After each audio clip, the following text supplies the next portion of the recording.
Pace bene, masih di mia culpa. Ada yang merasa tidak puas dengan gereja Katolik, dengan sikapnya, dengan pengajarannya, dengan prakteknya. Siapa ini? Boleh jadi dia ada di dalam gereja Katolik,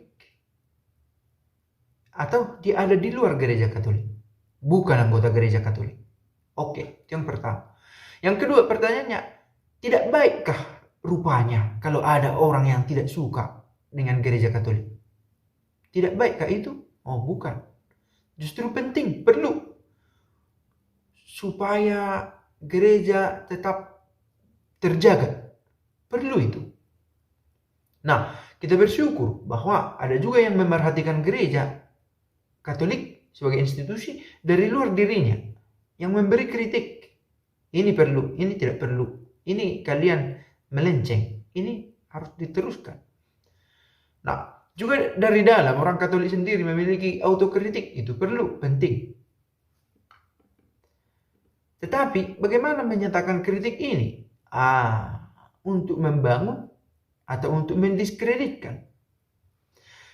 Ada juga yang sebelumnya di dalam menjadi keluar, merasa tidak nyaman. Atau ada yang membuat keributan di dalam. Yang paling aktual, dan itu dibahas dalam sinodalitas, soal ketidakpuasan untuk perayaan iman dalam Ekaristi. Di dunia Barat siapa maksudnya ini? Amerika Serikat lah boleh kita katakan. Ada kecemasan tentang cara berliturgi sekarang. Mereka memang aktual itu menjadi sebuah persoalan di situasi mereka sekarang. Maka mereka berusaha secara ekstrim untuk membalikkan keadaan dengan menghidupkan misa Latin. Oke. Misa Latin lah. Karena cara liturgi sekarang ini membawa kericuhan. Harus ada semangat itu.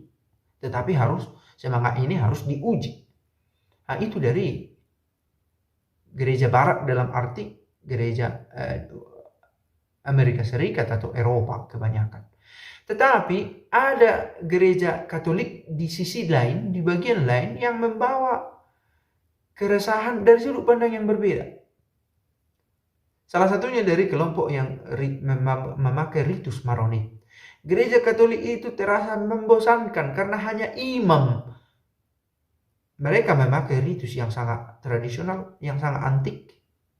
Dan keluh kesah mereka adalah gereja terlalu membosankan karena hanya imam yang aktif, tidak mengikutkan umat dalam perayaan itu secara aktif. Lihat, gerejanya sama, gereja Katolik. Umatnya sama-sama umat Katolik. Tetapi membawa persoalan yang berbeda. Satu ekstrem di kiri ingin kembali ke anti-antikan. Yang satu ekstrem kanan ingin sedikit lebih maju ke depan supaya berpartisipasi umat. Harus ada kebaruan. Lihatlah, ada perbedaan pemikiran. Nah, ini bisa menjadi persoalan internal yang membawa keributan juga di dalam tubuh gereja. Apakah keributan ini positif atau negatif? Tergantung bagaimana diekspresikan. Nah, selalu dibutuhkan warning semacam ini. Oke? Dan ketidakpuasan adalah tanda tidak selalu menunjukkan keburukan, tetapi ketidakpuasan ini bisa menjadi sandungan juga. Baik bagi umat beriman sendiri yang sudah dengan tulus-tulus merayakan imannya, muncul keluh kesah semacam ini. Juga antara umat gereja sendiri, umat gereja Katolik dengan gereja dari denominasi lain. Ketika berbicara tentang sakramen, ketika berbicara tentang teologi, ketika berbicara tentang praktik iman. Ketidakpuasan dalam iman, dalam praktek gereja bisa menjadi kekuatan, tapi bisa menjadi sandungan. Nah, sekali lagi harus dikatakan, kita memerlukan kritik-kritik. Gereja ini adalah gereja yang sedang berziarah. Nah, kita Bagaimana cara kita mengkritik kemapanan yang buruk di dalam gereja?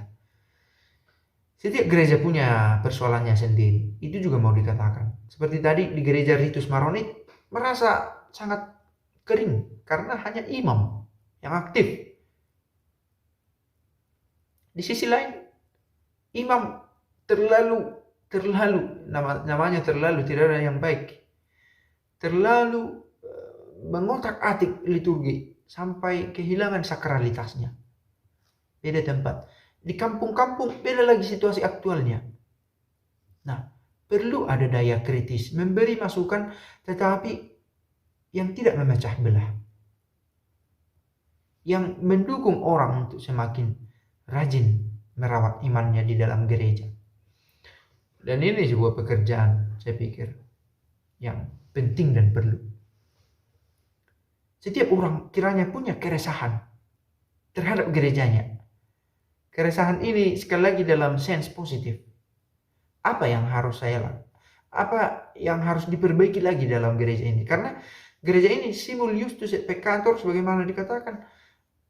Tentu membawa kekudusan, tetapi ada yang harus masih terus diperbaiki. Semoga kita menemukan sesuatu yang baik dan saling membangun. Pace bene.